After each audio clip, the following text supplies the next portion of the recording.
Roxana, can you hear me?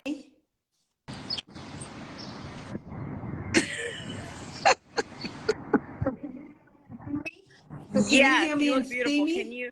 So, hello everyone. We are just testing the connection. So we hope you stay with us. What do we have? At least 5 more minutes until the real deal Holyfield happens. You are funny. Okay, so all right, so you can hear me, you can see me. I did Yes, that you look okay. great. Oh, look, She said a lot of someone said the sound information. and picture are good. Nia Jones, yes. So go ahead and Yay, promote thank you. Nia up. Nia, can you send us a request? Oh, you saw Nia, Yeah. Mrs. Nia Jones, 7. Nia, send us a request. I Or want to not, I guess promote you. that's Zoom lingo. We're trying to do Instagram lingo. So since you guys are already on, put it in the chat. What do you say when you allow someone to join the live? Is it just a join my live? We're gonna do a join I'm my gonna live. wave back in. Join my live, Nia. She doesn't Nia look like she says wants she's to gonna wait join. for I 5 waved to minutes. her. Stop bothering me, lady. No, she did not. She did? So thank you guys for joining us. I'll be moderating the chat. My name is Roxana Feenster. Andrea Brown is on top. Wave to the good, beautiful people that are joining you for our midday live.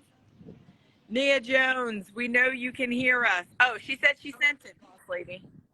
Oh, okay, I don't have it yet. Got to give it a second. Oh, here And then it I'll is. drop off. Okay, here she goes. Okay. Wait a minute. Let's wait till she gets in. She said she sent it, and so I. Hello. Hey, Nia.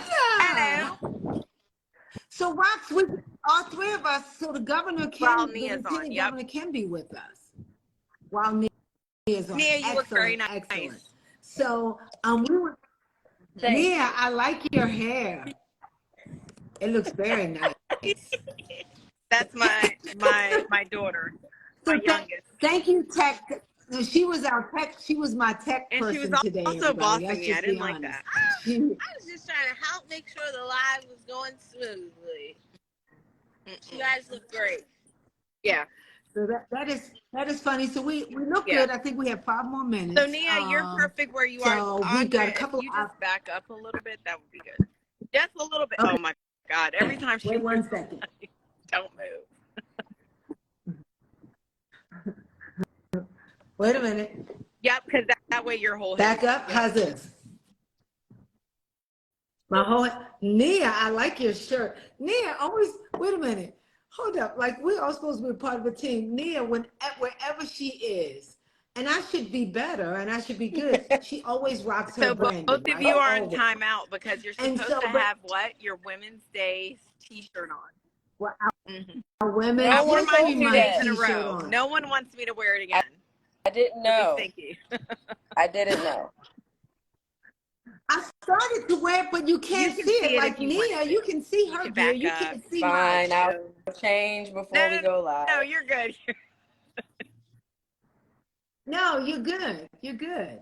Okay. So, so I have to say, I know that we're going to be talking about, in this moment, the balancing act, but this kind of stuff can be stressful, right? Because I'm like, can you hear me? Can anybody see me? Hey, and hey. And I'm like, who's gonna read the chat? Where? And this is gonna make you laugh. And I know other people can hear us, right? But at this point, I don't care. We do care. So I said, Thank you for joining us I'm gonna at find out 2:30 on a random Friday. We do care. Yeah. So I said to Roxanne, I was like, forget it. I'm gonna find out where Nia is. My connection is poor, and I'm gonna go to her house. Roxanne is like, can you go somewhere near your router? Can you whatever? I said, I should have went to my office. It's crazy, but I'm feeling better. We have 3 minutes, and we have 3 minutes, and I have to tell you, I really am thankful for this moment. on so many levels. And I had a meeting before with some music industry clinicians, and we talked about Women's History Month, right? We talked about all the things that we are called to do on a regular. Too much. So All the things. yeah, that's funny. All the things. So I'm like, but I'm convinced that this, no matter what, and Nia and I have been talking about it, the whole team, all of us have been talking about it. We're talking about it when the first Black woman, the first woman of color was elected. Can you say that again? Every time I read that on the overview that you gave, I was just like, oh my gosh, the lieutenant governor is joining BMHA today at 2:30 or 3 o'clock, whatever time it is. Wait a minute. Is that your British? It's not British. That it's just just kind so of funny. I don't know what kind of accent. I'm not even gonna insult the British people by saying it's a British accent. I think we make such light of all of that, right? Yeah. And the truth of the matter is, like, my nieces and I don't have grandchildren, not for a long okay, never time, mind. but my nieces and he's not ready. Okay, yeah, I'm fine with that. Whatever. My kids aren't ready either. My Lord. Or they might be. They might be. I don't know. Okay, never mind. No. But so I think there's so much at stake, and we have no idea how we are shaping what the future generation can walk into, right? And to think that that's on our shoulders. And so now it's officially 2:30. I'm going to drop off so you guys can kick me off. And I'll still be here with you guys. I'm going to sign in, and I'll be moderating the chat. How about the chat? Oh, you'll be able to talk to us through I'm going to the chat? sign in, I think, as BMHA official, as I asked my boss. Will I be able to do that? Okay, yeah. Okay, if not, why don't you take your camera off? Take me off? Okay, you do what you have do. To, so you can... Yes. I wouldn't do that. You can still see it, though. So you'll be able to delete.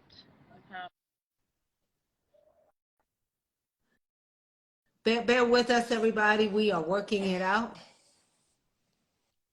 So you know what, Andrea, why don't you go ahead and do introductions? I will stay with my picture on when the lieutenant governor comes on. If I have to be kicked off, just kick me off. All right. Okay.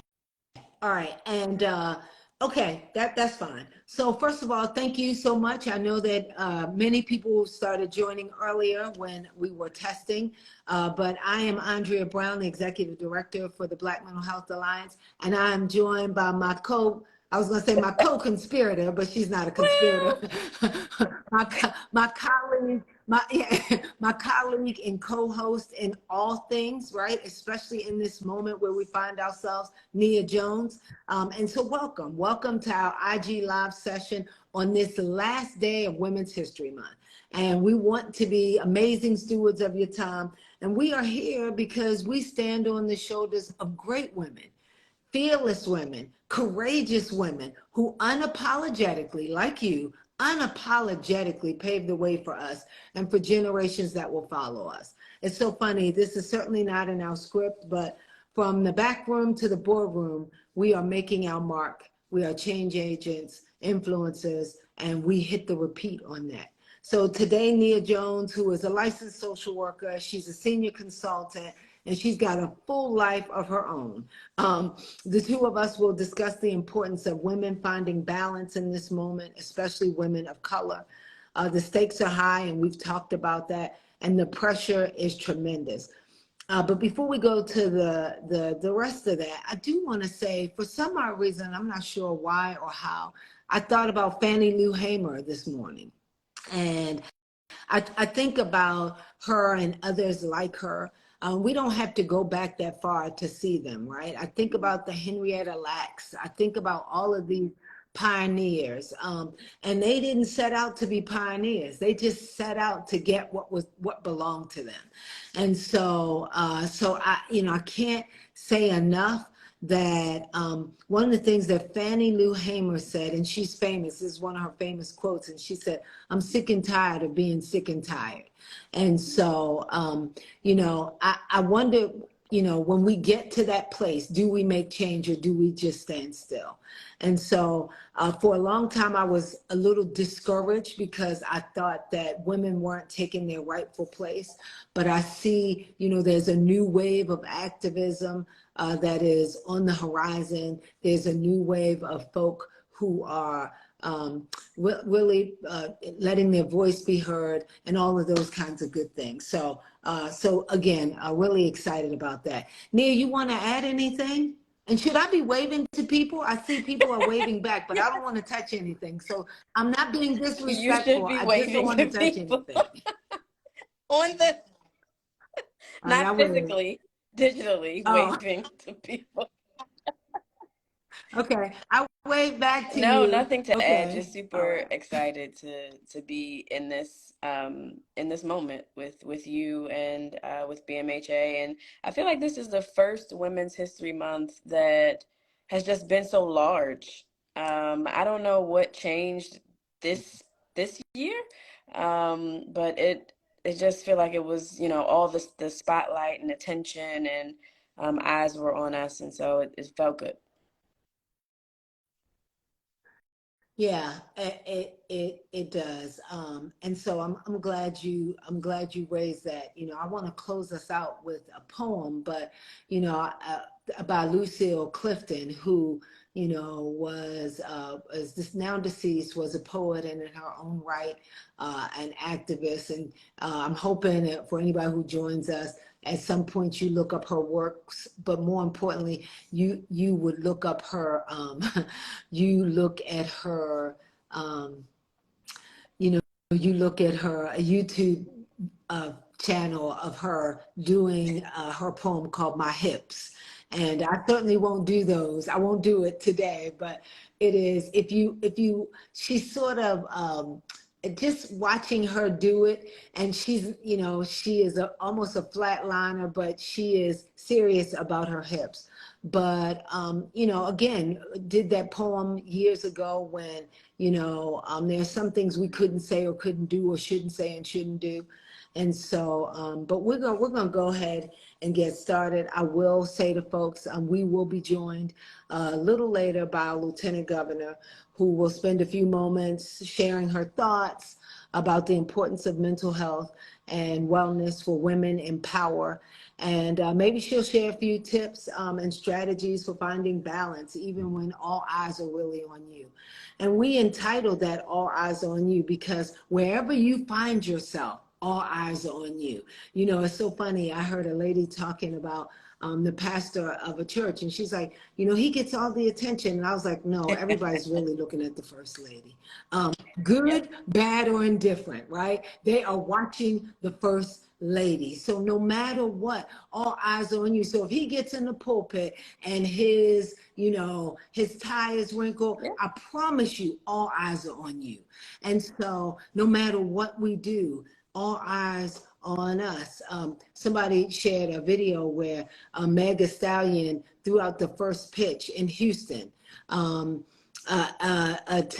today or yesterday. And I thought to myself, here we go again. All eyes are on us. Again, good, bad, and indifferent, right? All eyes are on us. I don't know what Stormy Daniel had in mind when she, whatever her and the former president did or didn't do, but all eyes, once again, are on us. So thank you. I see our friend and colleague, Richard Rowe, has joined. And so, Nia, again, we don't have to do it now. We can do it at some point or not do it at all. Just want to get check on you because I want you to know that I see you. And should we do a one word or should we maybe just keep just on share moving? your word. We always open our sessions, our trainings with this icebreaker around kind of what are the emotions that you've been feeling in the last 48 hours.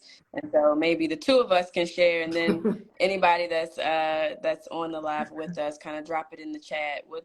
What have been your top emotions, if you could put a word to it, that you felt in the last 48 hours? I will say in the last 48 hours, some anxiety, but also, and I don't know the word for this, maybe some completion. That doesn't feel like an adjective, but Yeah. some anxiety I and would say some my completion. word How about you? has been acceptance. And so Mm. really stopping myself from having to fit into a someone else's definition of who I am. And so really walking in that. So accept. Oh man, now I want another word. That was so good. Golly day. See, this is what I'm talking about, right? I mean, we get along so well, we balance each other out, and now she comes with this real prophetic kind of profound but and I'm serious, but thank you for sharing that. Now when I hang up, I'm gonna be like, what else could maybe I'll say something else deep. But thank you, Nia, for sharing that. I did see in the chat our King Richard said, love, praise, and greetings to all the queens on this call, and hopefully for all of those who will join us. And so thank you, Richard, for reminding us of our rightful place, right? So that we never have to think about, of our rightful place. So we're at 2:39. We were trying to hope we were letting a few more folk join us, but I think we'll go ahead and get started. And so today, today's session is called The Balancing Act, All Eyes on You, a woman's guide to emotional healing and well-being. And so I'll be honest, this is funny that this would have been my word in the last 48 hours. Reading the title even gives me some anxiety, right? As I think about all eyes on me. And again, we talk about, whatever role we're in, our leadership role, our whether administrative role, all eyes are on you, because there is some dependency on us, right? To be able to make sure that we show up. Make sure we show up in the right way. Roxana, who is our colleague, used to introduce herself like, I've been here now 3 years. She said, and I'm just Andrea's assistant. And I was like, that's not how at the end of the day, there are things that if they don't happen, then it's not a good thing, right? If they don't happen, and so your role is so significant, and all eyes are on you in this space, right? And when we were fooling around a little bit earlier, I had some internet connections, and I was like, I'm gonna go find Nia, and Roxanne was like, just but at the end of the day, there's a dependency on you because of what you do and because of what you bring. And so my private moments are no longer private when all eyes are on me. And the more we break the glass ceiling in our professional lives, and the more real the statement becomes.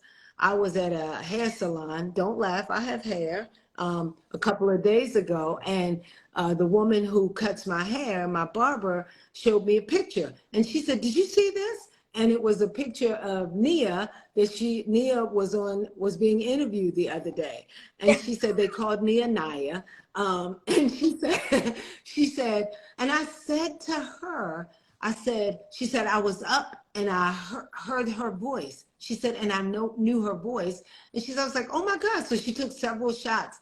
And I said, wow, somebody is always watching us, right? Somebody's watching what we say. They're watching what we do. And so, that is huge. That is indeed a big deal. And so I was excited to see the photos, but somebody's always watching. And we're constantly juggling. We're putting out fires, serving as sergeant of arms. We're Uber drivers, and the list goes on. And I'm not sure if I mentioned that was all just this morning.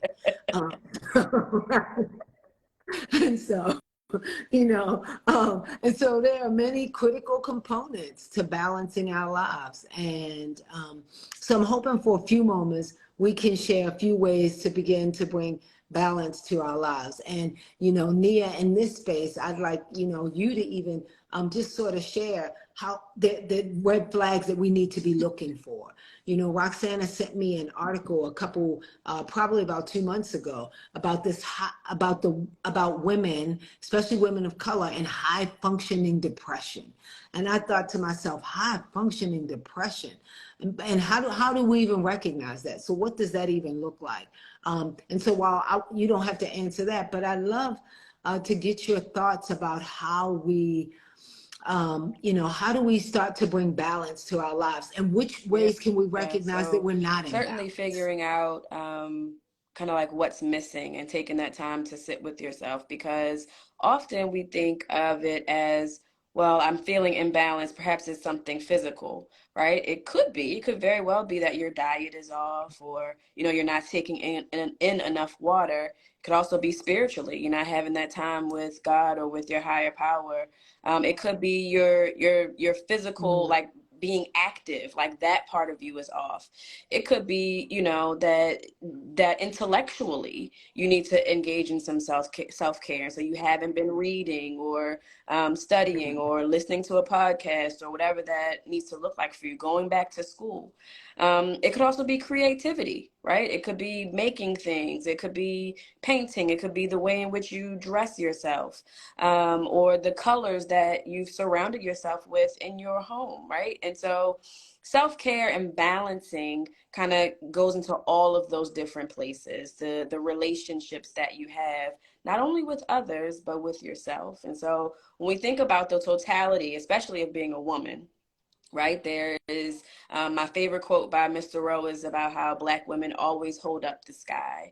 And in holding up the sky, we leave ourselves exposed, is what I've since added to his wonderful quote, in that we are balancing family, we're balancing partners, we're balancing work, and especially for Black women who have had this extreme boom of having masters and PhDs and businesses and a side hustle and a full-time job.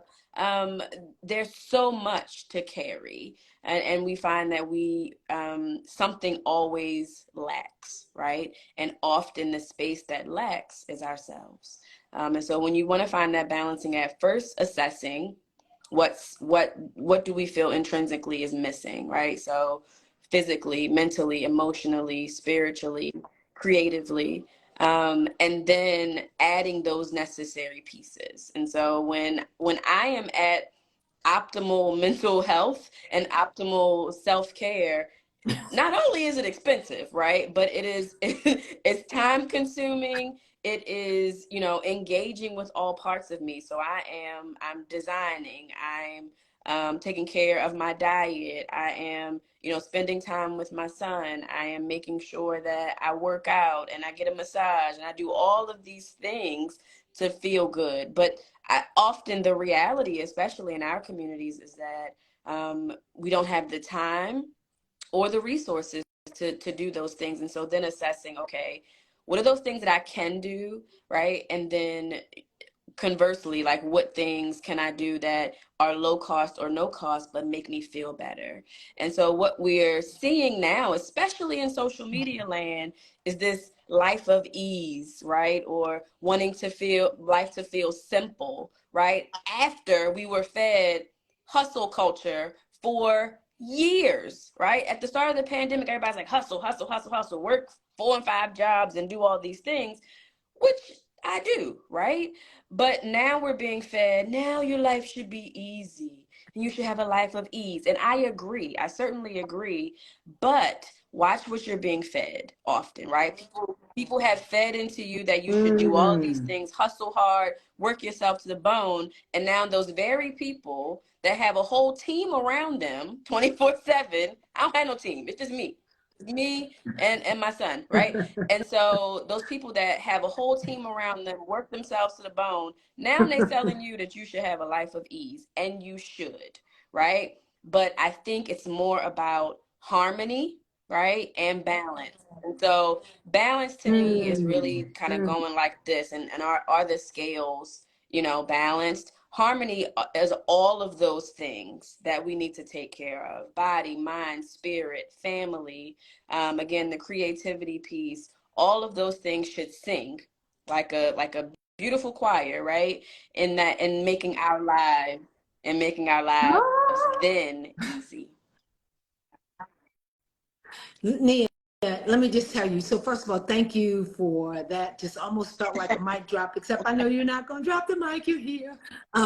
But just wanted to, I see some folk, some friends who have joined us, Brenda, and thank you, Dr. Tati. I see Connie Gilmore, you're on here. And so, and many, many others. Want to thank you for joining us. And I am navigating, waving back.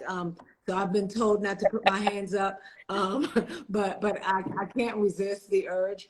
But Nia, you said some interesting things. And so we talk about this balance, right? I love, love, love what we've been fed, right? When you talk, I mean, I love your notion around what we've been fed, because you're right. It was hustle now, grind later, or grind now, you know, shine later. And, you know, and for us, especially as Black women, right? Especially as women of color, that is what we know, right? And so it almost just sort of amplified what we were already doing, Correct. even at the Yeah. detriment to ourselves. And so now, but now we are seeing the need for a shift, right? We are not seeing the necessity of a shift, seeing all of those things. And I love, you know, you know, again, you mentioned some wonderful things we can do, and you know, I'm gonna harass you about your notion around self-care, the restaurant experience and the drive-through. I want you to share that with folks, because I think it's important. You know, but one of the things you said, you know, about this notion around being still. And so I think the notion around being still is great. I think it's also scary, right? Because when I'm still, then I am now faced with me and my stuff, right? And so we've got to, I'd like to be able to figure out, when we're still, what can we do with that, right? Should we be journaling? Maybe we should see a therapist. Maybe we should, you know, find a collective group of people that create for us, help us create a safe and brave space, right? And so I love, you know, so again, you have me at hello. I see people's comments about, you know, about, you know, what we do, and about, you know, how we balance. So I love that. But if we could talk, and you talked a little bit about, you know, the self-care. You talked about that, and I'd love for you to share about the types, right, that you know about, and then we can just unpack that. And folks, listen, if you have comments you want to put in the chat, please do so. You know, we've got, we will answer, or we will, it is hard to say that you need help, but I think we have to, right? But Nia, again, I'm going to pass this back to you, but it's so funny because we have been historically taught that we can do it all. We have been. You know, there was a book written many, many, many years ago, and I'd be making up the name of the author, but it was Raising Our Daughters and Spoiling Our Sons. And I was like, oh man. And so, you know, I happen to have a son, and I've always kept that in my mind, right? Like, I want to love him into being, but not spoil him. But it's interesting about the dynamic between my brother and I, you know, in his own right, he's absolutely amazing. But raising our daughters, my father used to say when I was young, you are fiercely independent. And I'm like, no, I'm not. I'm on your lap, right?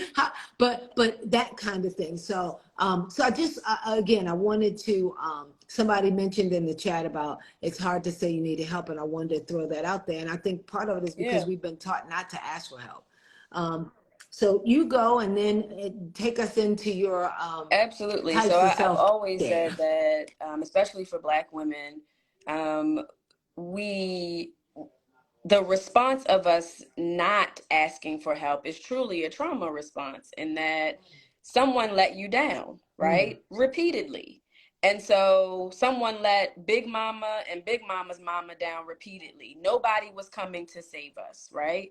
And so if it was that that families were broken, right? And I'm the only person left, and I still have my children, if they left them with me, I got to figure this out, right? Even under enslavement, I got to figure this out.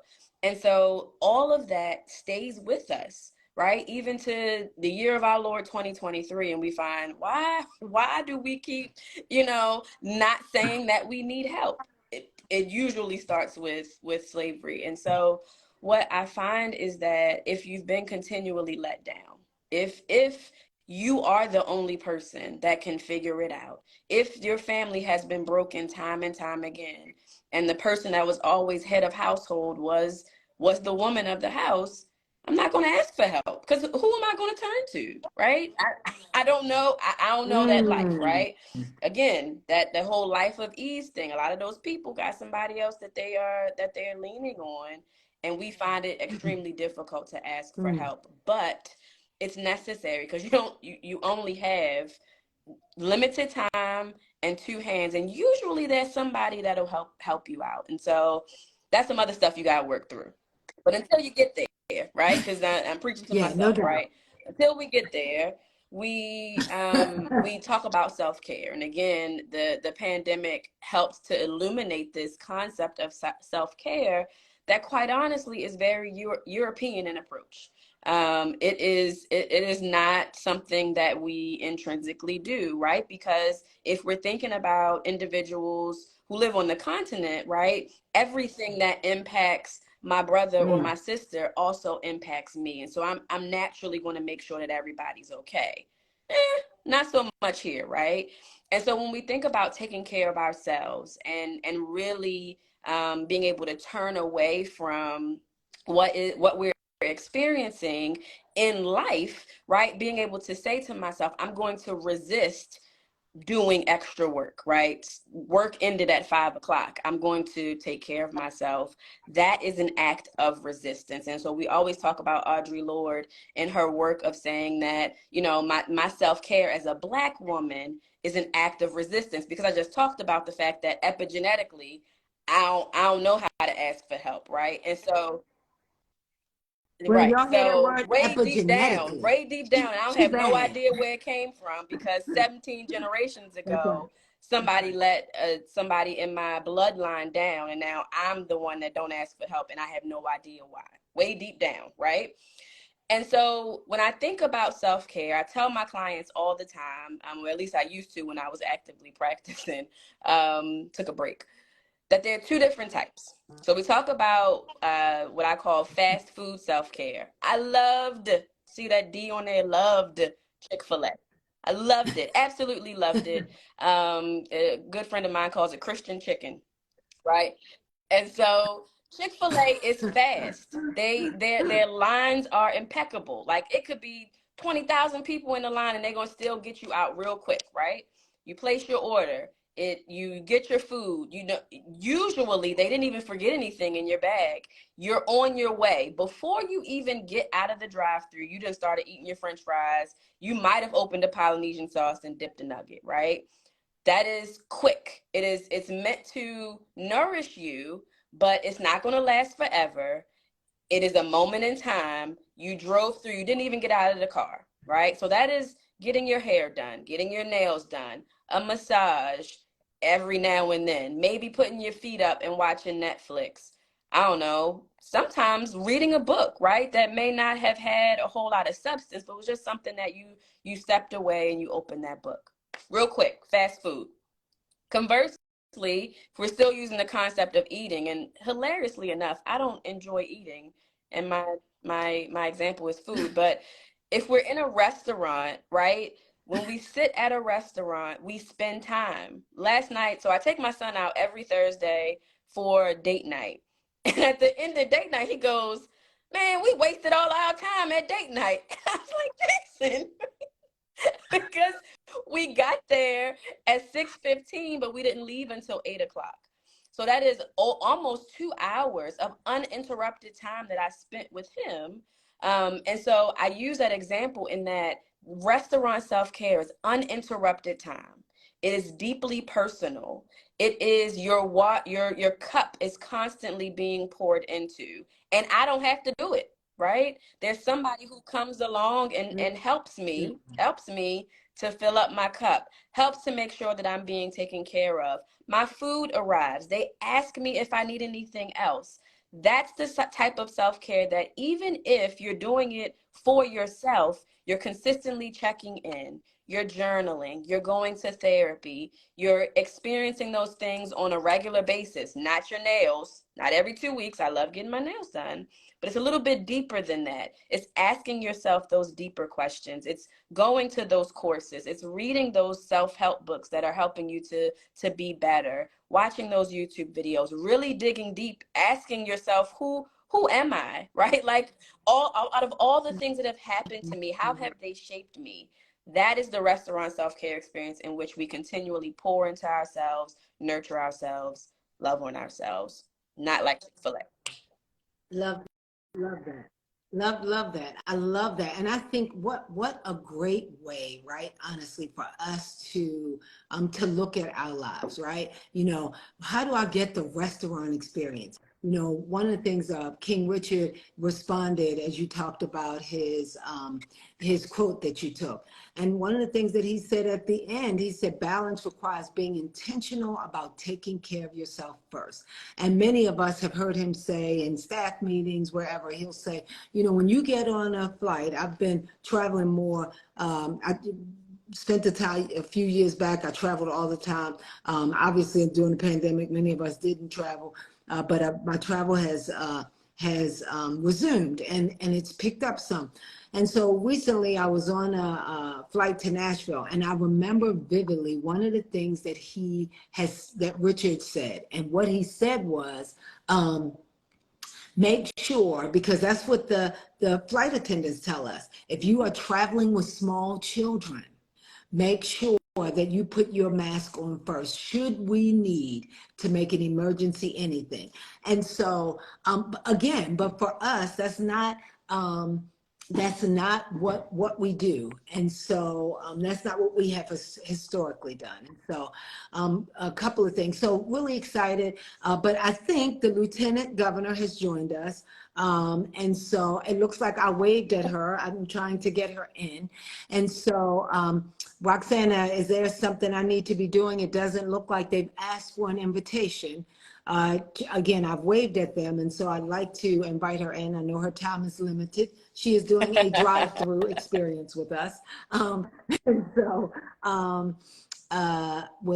you can see it on your screen as well, right? Right, Nia? It doesn't look like, Yeah. I don't see a request. And so no request yet. I've waved, and yep, I'm waving to some wonderful people. Hey, Jeree. Jeree, hey, Jeree. Don't you just love it? Like on channel, whatever it was, where Nia was being interviewed. Okay, it looks like she requests. Okay. I think I have accepted it, Lieutenant Governor. Give me a second. I'm now waiting. Okay, good. I think, yay, you're with us. Yay. Now, they have been telling me all morning not to wave, and then Nia waved. And she said, no, don't wave. And so, so thank you so much for joining us, and thank you. We know that your time is limited, but I am going to be very clear from the onset that at the Black Mental Health Alliance, we have been touting about the accomplishments and power of women. And this year, Marylanders, I had the opportunity to be at the inauguration, witnessed the first woman of color to serve as Lieutenant Governor. And I want you to know, and we say it, and all of us have been excited, giving us all major bragging rights, all of us. And so your victory is personal. It is personal for Black women. I had the opportunity to pin you into a corner, probably your 6th day on the job, when we were at a round table and talked about how the women in my sorority were excited. And so I just want you to know that your victory is personal for Black women. It is personal for women of color, for Black girls and girls of color. And you will never know, right? But I just want you to know, and we want you to know collectively, Nia and I and the entire team, that we are proud of you. We are here for you.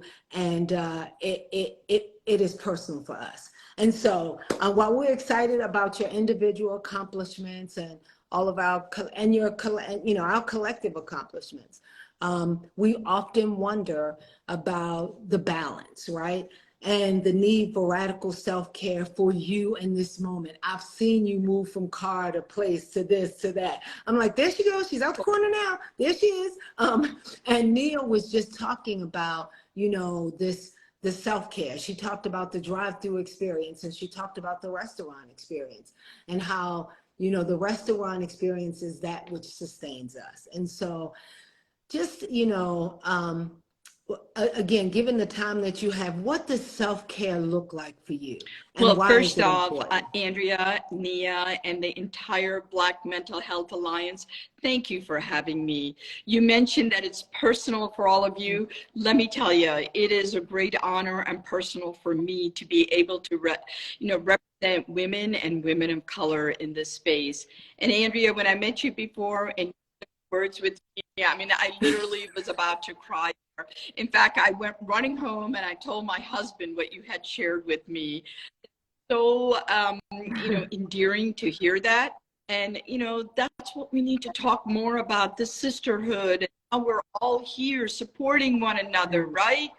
I mean, it's just such a beautiful thing. So I want to thank you all for what you do in the space that you're in, particularly in mental health. So thank you. Thank you on behalf of myself, Governor Westmore, our entire administration. So what does self-care mean to me? I know when people hear this, particularly women, tend to think it's more about self-indulgence or being selfish. It's nothing about that. It is really something more about self-care is really about recharging physical, mental, spiritual, emotional needs so that we can share our light with others, right? That's what it's all about.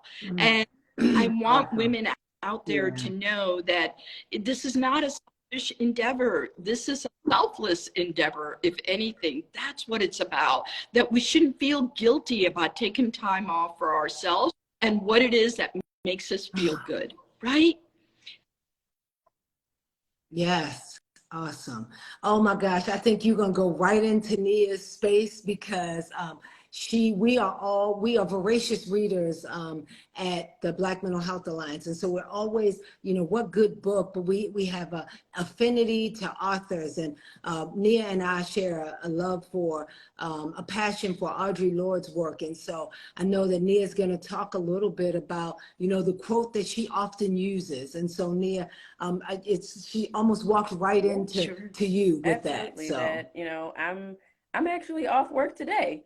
And so my other job, right? And I just talked about all of this working, right? But I felt bad about taking the time off. But this work is what's filling my cup. And so we always talk about the Audre Lorde's quote around how our silence won't protect us is our first favorite quote. But the second one, in that caring for ourselves is an act of resistance, really turning away from and resisting all the other things that come up, that show up in our lives, whether it's work or family, and saying, I just want to take a moment for me, and not from a selfish place, right? But if I can put my own mask on first, as Andrea mentioned, or fill my own cup, I can then, you know, be better for others with the overflow, right? So not just filling up the cup to the top, right?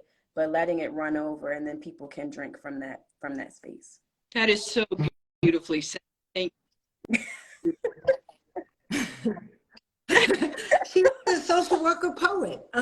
Nia, I know you were going to ask the lieutenant governor just about, you know, the role, the major role in political resistance. race. And so I didn't want to, you know, I'm excited. So if I'm not careful, I'll jump in Yeah. front, and I have to be So mindful as of that. So you you go. indulged in self-care and even in this work, right? And you're balancing all of these things. Who has been able to kind of help you in that work? And then how do you define your own political and personal resistance and self-care for yourself? Sure, great question. So a person who's been able to support me quite a bit from day one, I would have to say it's my husband, right? So I have what I believe is the greatest job in the world, to be able to represent the people of Maryland. And I get to work beside the best governor in the world, which is Wes Moore. I mean, talk about both of those, intersection of both of those. It's just the ideal job. I mean, every part of this job, I wake up each day and I have to pinch myself to make sure I'm not dreaming.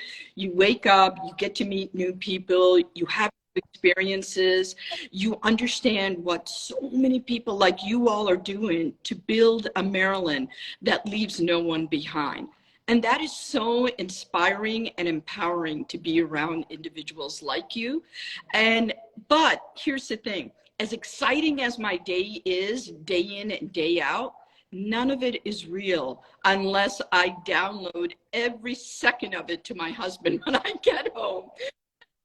And I'm like, honey, you're not going to believe what I did, who I met, where I went, you know, so forth. So none of it becomes real to me unless I share it with him, right?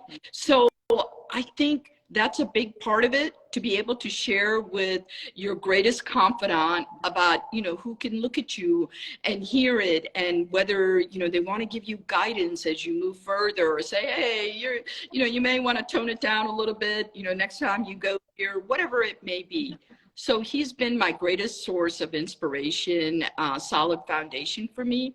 But Nia, to be honest with you, it's been everybody that I met along the way that have really been able to give that inspiration as well. Particularly every single time a woman steps up to the plate and shows up, stands up, and speaks what she believes in. That is inspiration for me. And so there are millions of women in the state of Maryland that get up each and every day and give of themselves. And that really the inspiration. They're all the ambassadors for all the sisterhood. And so that's meaningful for me. So I have so many women that I can, you know, go on and on and on and list, but it starts with my mom. It starts with, you know, individuals like you that I've met. It starts, you know, with my daughters who don't hesitate to let me know when mom is, you know, not as cool as they want her to be. You know, my mom who still continues to critique me, even though I'm a something person, mom still tells me, you know, what's good, what's not, what I should do better. So it's, you know, all of these individuals. So as far as politically, how it's concerned, I can say that there were so many women that when I doubted myself about, I was ready to jump into running for public office. And I have to tell you, the first time I ran for office, a gentleman came up to me and he said to me, what's a nice girl like you doing in the business of politics? And I looked at him and I said, you know, if you talk to my 3 teenage daughters, they'll tell you I'm not that nice. And the business of politics is every bit of my business as a woman and a person of color, right? And so when I doubted my own self of whether or not I wanted to get into this space way back in 2010 when I first ran, I mean, the questions that went through my mind was, I'm not good enough. I don't have enough degrees. I'm not a lawyer. I'm an engineer. How am I going to be a politician? And worse, there's nobody that looks like me that's ever ran for office in this particular district. And I turned to my husband and I said, and worse, what if I lose? And he looked at me and he said, but what if you win? You know, that thought never occurred to me. what if you win? He said, think about it. You're a public servant. You love public service. This is a greater way to expand your love for, public service. Why wouldn't you take that chance? And I took his advice. I jumped in with both feet into the deep end. And you know what? Best decision I ever made. Look, along the way from being elected the first time, I've lost races as well. But even the race that I lost, I learned so much about myself as a candidate, as a human being. It makes you that much better. Oftentimes I think we think that success and failure are opposite of one another. They're not. They go hand in hand. You learn so much from the moments that you have in your life that are setbacks.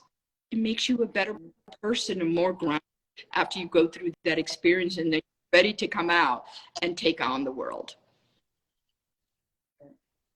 Oh my gosh, Nia, I know that was your question, but I'm like, wow, that was, let me just say, Lieutenant Governor, and Nia, I'll let you out, we'll close her out because I know that she's got some time and I don't want to get in trouble with anybody from the Lieutenant Governor's office. But, it's clear that none of us get good without taking a risk. I know that was put together grammatically incorrect, but, when you said, but what if I lose? But what if you don't, right? What if you don't? And so Nia and I even talked earlier about these safe places and safe spaces, right? That we can go download and talk about our day and talk about those things. And so I just, thank you. That was super powerful, and we felt your heart. And Lieutenant Governor, again, I know that you're on time, so I want to be sensitive to that, but I want to thank you for doing for stopping by to chat with us today. We certainly hope we have the opportunity to talk to you again about mental health and wellness in communities of color, hopefully in the coming months, and maybe sometime in May for Mental Health Awareness Month. The Black Mental Health Alliance is turning 40 this year, and there will be many opportunities for us to collaborate. But in the meantime, from both Nia and I and the entire team, we want to greet you and end with a Zulu greeting, and it's called Sawubona. And Sawubona means that we see you. And here at the Black Mental Health Alliance, we want you to know that not only do we see you, but we honor your humanity. And so we thank you for joining us. And Nia, just so we don't get in any trouble, do you want to say one last thing? Thank you for jumping. Thank you for jumping at the suggestion of your husband and doing the thing. We appreciate it. Nia, thank you so much. Andrea, thank you so much. And for every woman that is listening, during this time, take those chances in life. Say yes as often as you can when opportunities are presented to you. They may not go exactly the way you had hoped they will, but later in the future, you will understand why it happened the way it did. All the dots will connect, and the universe has bigger plans for you than you could ever think that it doesn't. Wow. Thank you, Lieutenant Governor. That was powerful. Thank you so much. We appreciate you. Enjoy your weekend, and we will be in touch. Thank you. Thank you. Wow, Nia. That was good. And it was important for us to hear that, wow. Your that's thoughts? One heck of a kickoff for year 40, right? Right. Right. And even her closing felt personal, right? I mean, I could hear it. Lots of takeaways. Lots of takeaways. And before we close out, Nia, I do want us to, we've still got a couple more things that I'd like to just sort of share about how we, about some things that we can do to bring balance in our lives. And, you have often, I've heard you say this, I'm not sure how you do it, given your schedule and given your zeal for learning and your drive, about tuning out the noise, right? And I'd love to hear, how you do that Yeah, intentionally. it's been a little harder lately in that silence has been very loud. Just kind of given my current Mm. circumstances.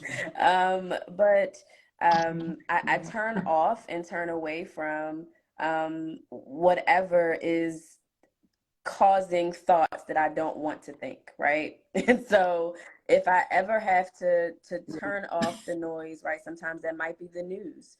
I remember when George Floyd was murdered. I remember January 6th. I remember insert black man's name after a hashtag here, right? And it was too much. It was on the radio. It was on TV. It was on my Instagram feed. It was on Facebook. You know, it was in Sunday morning sermons, right? And so anytime I heard it and I didn't have space for it because, you know, I would either have a physical reaction or I'm angry and I don't know why, I had to turn away from it. And so if that meant I'm not listening to CNN right now, or I'm not engaging with, you know, certain pop-ups on my phone. I love Apple products, but they will drive you up a wall, right? Because all of the different announcements and notices and emails and all those things, I turn them off.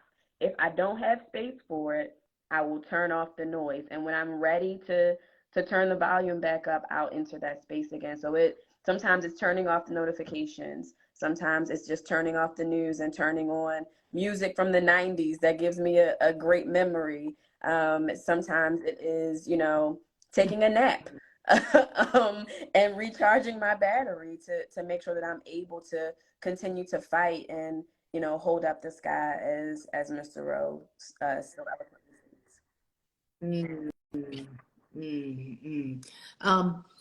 You know, again, Nia, it's been really good. I do want to do before we close out, do two things. I like the other day we had a great privilege to partner with the Youth Resiliency Initiative Institute, and they did their salute to women in the arts was sort of a salute to Mahalia Jackson. And they talked about how there's Mm-hmm. healing in music and the arts. And you talked a little bit earlier about creativity. And I think we would be remiss if we didn't talk about how music for Black people and women of color have really been Yeah, our North Star. And I know you've got a real passion for the arts. I'd love for you to just sort of talk about the connection between our mental absolutely. And health and so, the I arts. mean, we think about kind of as Black people, people of color, the impact of the drum and music in our spaces and our sacred places of worship. When we're honoring each other, and you know how music doesn't necessarily sound right to us if there's not a beat. When we're in the club, we're waiting for the beat to drop, right?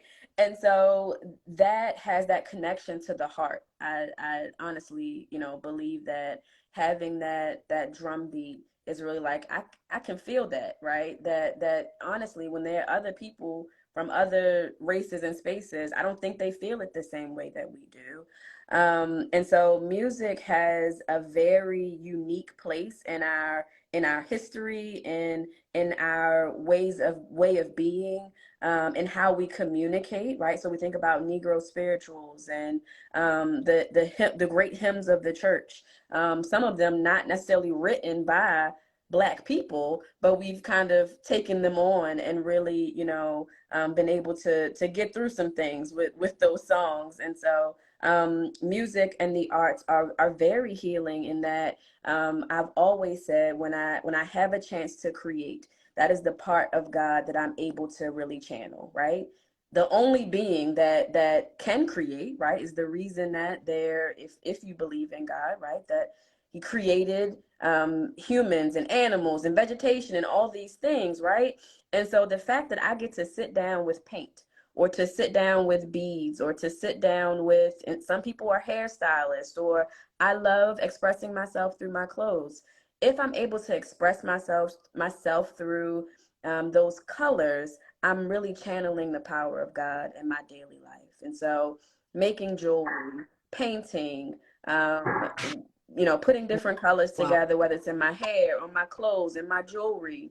All of that activity is me connecting, is what I feel like, to a higher power, and being able to really explore who I am in those different colors and in that experience. And so music, creativity, whether it's through paint or pottery or jewelry making, dance, right? Whatever that may be, is healing in that it's really hard to do any of those things and pick up your phone.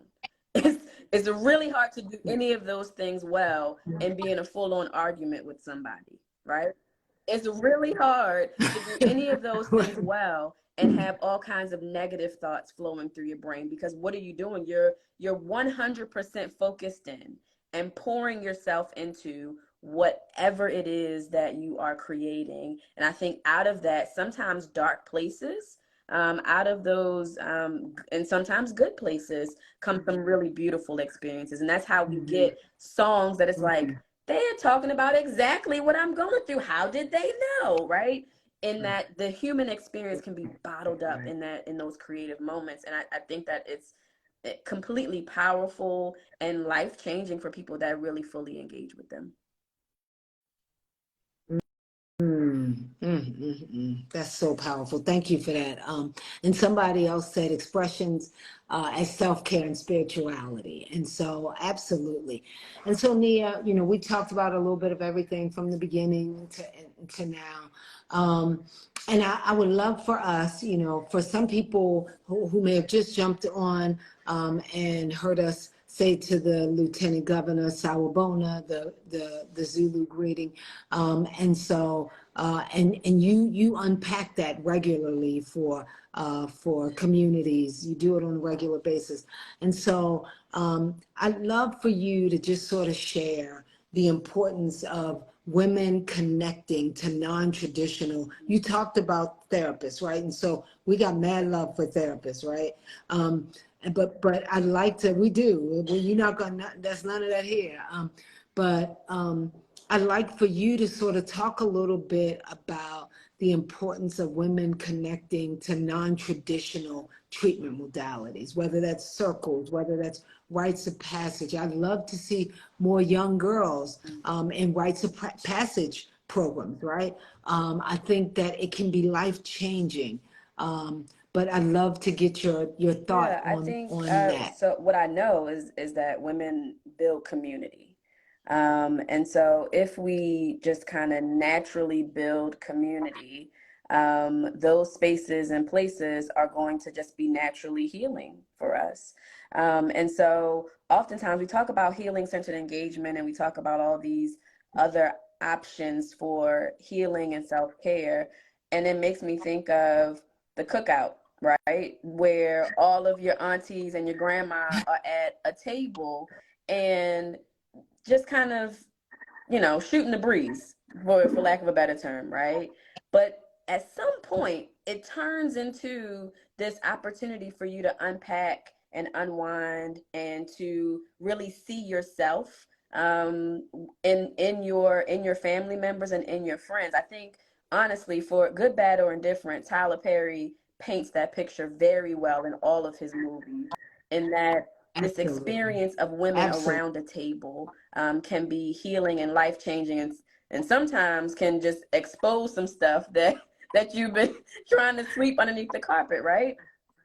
And so I think if women give themselves space to engage in self-care that may look a little different, right? It may not be, going to a spa and getting our nails done, which is one that I absolutely love. And I think it's a really big one in our communities. But it might be having a conversation with women of all ages about, I don't know, sex, right? Or having a conversation about what does it really mean to engage in a positive partnership? What does it mean to be a single mother? What does it mean to experience and to live with depression? What does it mean to balance it all? Having, women of that are in executive level leadership, kind of being together and sharing space.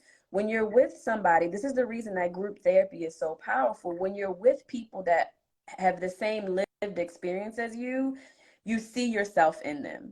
And that is the very experience of Sawubona. Yes, I see you. I honor your humanity. I know exactly what you're talking about without you even having to, completely unpack it, because I've lived it and we have a shared human experience. And so I think that's what is really powerful for women around these non-traditional types of self-care and engaging opportunities for healing. Love it. Engaging opportunities for healing. So, so this has been just what I thought it would be. This was my session today. Thank you. The bills in the mail. So just right. That's right. So just exciting opportunities. Thank you, King Richard. Quite a few people have thanked us for having this conversation. And, again, I think that they're the small things. Before I'd like to close, I just want to make sure you didn't want to say anything. I want to close with a poem that was written by former state of Maryland poet laureate, and back in the 70s. Her name is Lucille Clifton, and we take ownership of her, even though she hailed out of New York, but her last days were spent here. And her life really is a fascinating story about brilliance, resilience, challenge, triumph, joy, pain, and self-confidence. I think I shared earlier how she's got a poem that she does about her hips. And I'm like, go ahead, Lucille. And so I love it. And so her story really is our story. Women from the diaspora, right? Her story is that of our grandmothers, our mothers, our aunties, our sister friends. Her story is your story. It's my story. And so would love to close out with her poem. But before I do, Nia, anything that you wanted to add? You've been, as always, such a great co-host, and I'm always asking you questions, but anything? No question, nothing else. Okay, okay. So I am going to just close us out. I want to make sure that, and I want to thank everybody for joining both Nia and I. Our podcast will be back in May, and it is Real Talk, Black Minds Matter. You don't want to miss that. We will be celebrating, not necessarily at that particular session. That one will be live, but we will be celebrating our 40th anniversary at the end of the year. And so look for the roadmap to 40. It will be coming out shortly. And we expect everybody to be with us on this, because this has been a collective journey. And so, again, we thank you.